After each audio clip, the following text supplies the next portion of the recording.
नमस्कार दोस्तों, कैसे हो। सेकेंड ग्रेड भर्ती में पेपर आउट हुआ, पीछे भी होते आए हैं और जब तक नियम नहीं बनेंगे तब तक आगे भी होते रहेंगे।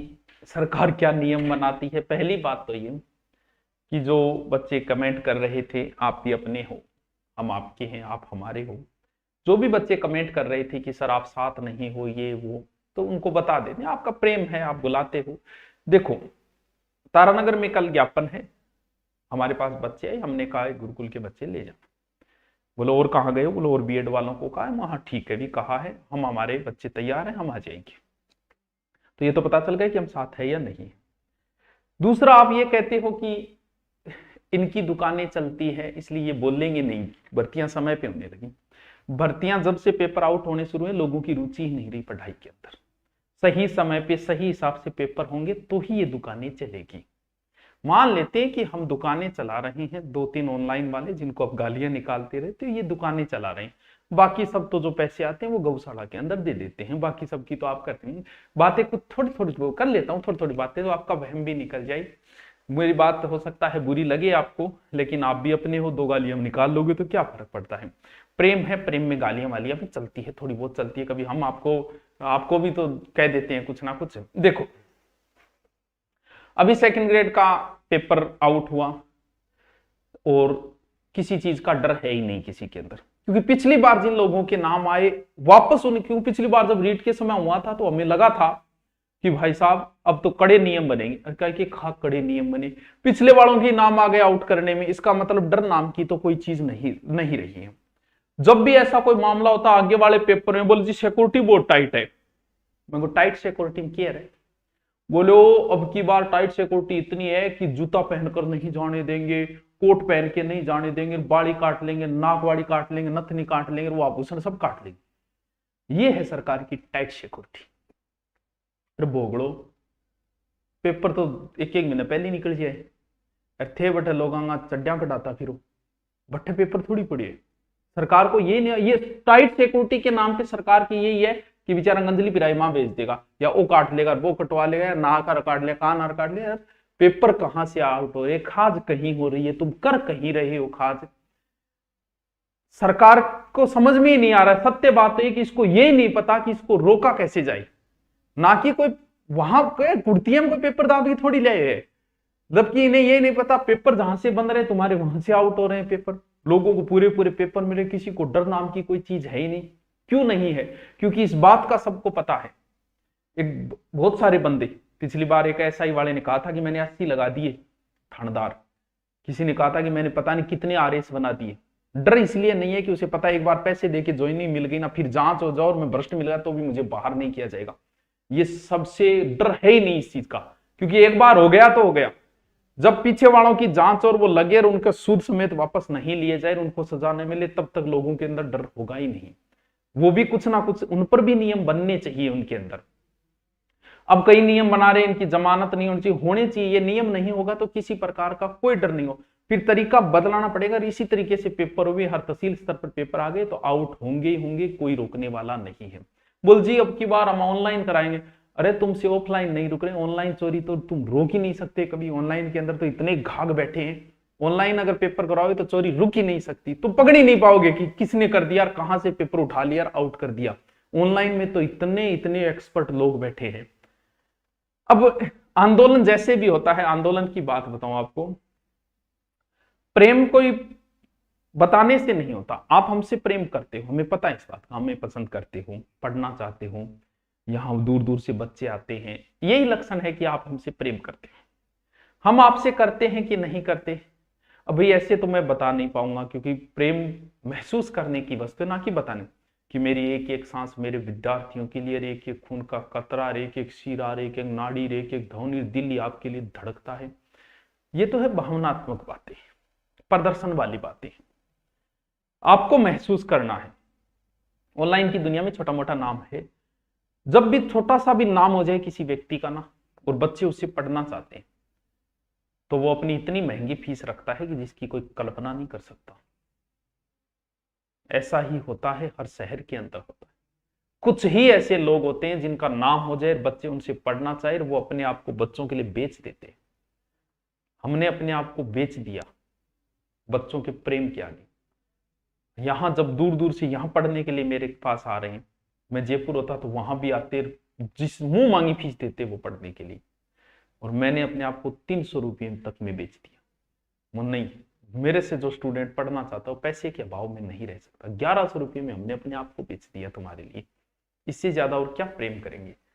क्योंकि प्रेम ये चाहता है कि चीजें भरी रहे। हम ये चाहते हैं कि 1100 नहीं फ्री आ जाओ, लेकिन पढ़ लो, आप भरे रहो, हमें अच्छा लगता है जब आप आते हो। ये नहीं है कि पैसे के अभाव में कोई बच जाए। 1100 फीस होने की वजह से बहुत सारे नालायक आ जाते हैं मजा लेने के लिए, 1100 तो है, एक बेगड़ी ले लेंगे, कोर्स ले लेंगे, हमें इसका नुकसान भी होता है। कोई हमारे गुरुकुली जानकारी लेना जो कोई, और यही हमारी फीस अगर होती ना 50,000, एक ही नहीं आता, एक नालायक आके नहीं बैठता, पढ़ने वाले आके बैठते, इसका हमें नुकसान भी होता है। लेकिन फिर भी हम आपके प्रेम के आगे बिक गए। हमारे लिए भी बहुत दरवाजे खुले थे, बड़ी बड़ी फीस वाले, लेकिन मैं अपनी प्यास दरिया के मुंह पे मार आया। ये हमारा प्रेम है आपके लिए। हमें पता है कि अब जो कमेंट आ रहे थे वो मैंने एनालिसिस करवाए, वो 10-12 ही जने थे इधर उधर लगे हुए थे। क्योंकि स्टूडेंट तो सिर्फ रिक्वेस्ट करेगा और बोल देगा गुरुजी आ जाओ, आपको 2-3 ऑनलाइन है, बाकी सब ऑफलाइन है, और आप हमें ही बोलते हो दुकान दुकान। तो भाई हमने दुकान खोल रखी है, बाकी सब ने गौशालाएं थोड़ी खोल रखी है। आप बताओ क्या वो गौशाला में देते हैं सारे पैसे? आपका जयपुर में आंदोलन था, किनका कायदा था आने का? वहां की कोचिंग वालों का था। वहां की कोचिंग वाले, कॉलेज वाले, बीएड वाले सारे आपके पास स्टूडेंट भेजते। आप गाड़ियां मुझे निकाल रहे, तुम बताओ जयपुर आंदोलन है, मैं यहां से बच्चे कैसे भेजूंगा? आप उन कोचिंग वालों के, एक ही कोचिंग वालों के खिलाफ नहीं बोल रहा है, ऑफलाइन वालों की एक भी नहीं इधर, बस ट्रेंडिंग करवा लो, उत्कर्ष को करवा लो, सुभाष चारण को कर दो, फिर आशु जी को कर दो। क्या हम तीन ही लूट रहे? हम तीनों की दुकान थोड़ी है। आप बताओ भाई, बाकी सब क्या है? भी जयपुर में आंदोलन हो तो आपका हक बनता है उन कोचिंग वालों को कहना कि आपने बच्चे क्यों नहीं भेजे। कल तारानगर में है तो मैं भेजूंगा, अब मैं जयपुर कैसे भेज दूंगा बच्चे?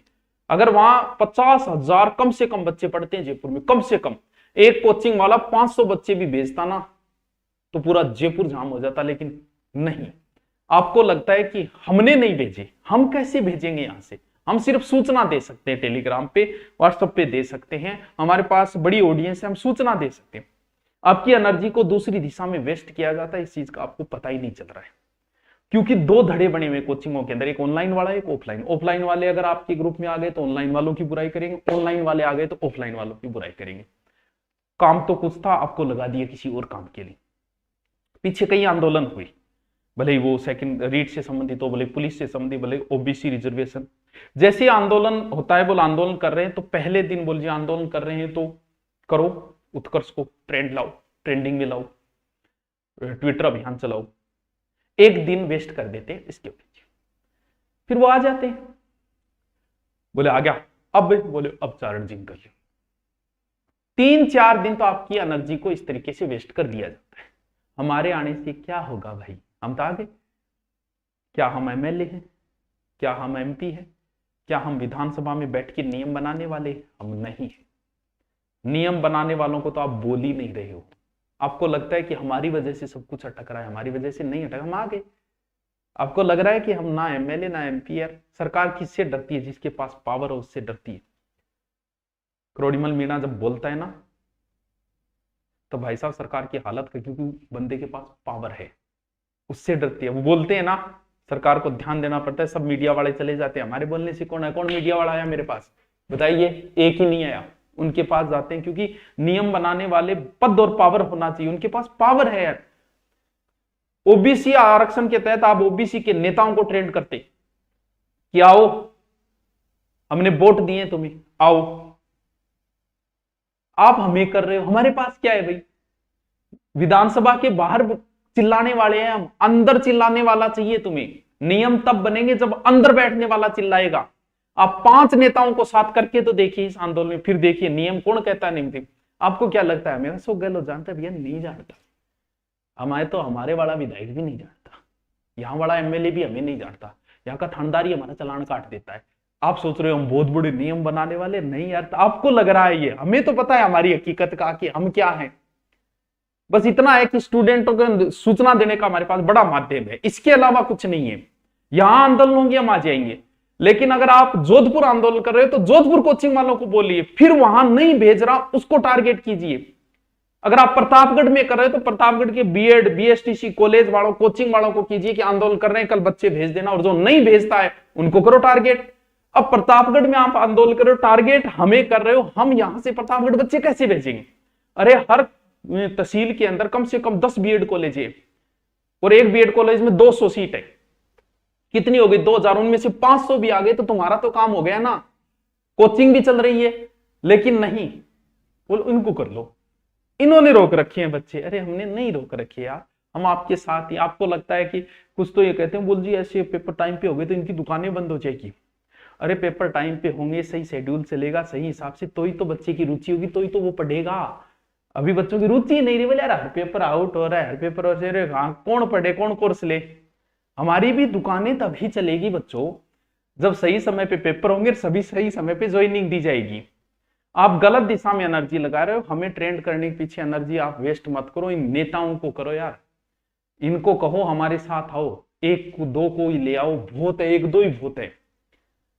हमारे पास सच में आपको लग रहा होगा, मुझे पता है लग जाता है, होता है कि गुरुजी ओ गुरुजी अब क्या होगा, अब जैसे ही माँ आके बोलेगा मैं ऐसे कर दूंगा, और ये बच्चों के साथ नहीं है और ये हम बच्चों के साथ, बोलिए जी सुभाष जी सर आगे आगे, क्यों अब क्या हो जाएगा बताओ? क्या विधानसभा में नियम बन जाएगा? नियम तो अंदर बैठने वाले बनाएंगे यार, 5 उनको पकड़ो यार, उनको टारगेट करो। हम भी आपके साथ हैं उनको टारगेट करने में, ताकि कुछ बने, कुछ हो, कुछ नियम बने, वरना तो ये डरा ऐसे ही चलता रहेगा। राजस्थान की हालत बहुत बुरी होती जा रही है, दिनों दिन पेपर आउट होते जा रहे हैं इस वजह से। तो दोस्तों कुछ बातें बुरी लगी हो तो माफी चाहूंगा मैं, लेकिन आप हर भर्ती के अंदर हमें टारगेट कर लेते हो, 2-3 लोगों को करो चाहे कोई बात नहीं है, लेकिन हमारे पास ऐसा कुछ नहीं है जो आपको लग रहा होगा। हम नियम बनाने वाले नहीं है, हम आपके साथ ही। आपको ऐसा लगता है कि आप बोले नहीं, अब मेरे बोलते ही अब मैंने कुछ थोड़ी बहुत कड़वी बातें बोल दी तो हो सकता है आप टारगेट कर लोगे, फिर बोलो वो आप बात बोल दी। बाकी क्या हो गया हमारे बोलने से? हमारे बोलने से नहीं होगा, नेताओं के बोलने से होगा। उनको साथ लो यार, उनको टारगेट करो, एक बार करके देखो, पता चल जाएगा। जिस क्षेत्र के अंदर आप ज्ञापन दे रहे हो वहां की कॉलेज और कोचिंग वालों को बोलो कि कल बच्चे भेज देना, वरना देख लेना, तब बात बने कुछ। चलो दोस्तों, कुछ गलत कहा तो माफी चाहता हूं। Thank you.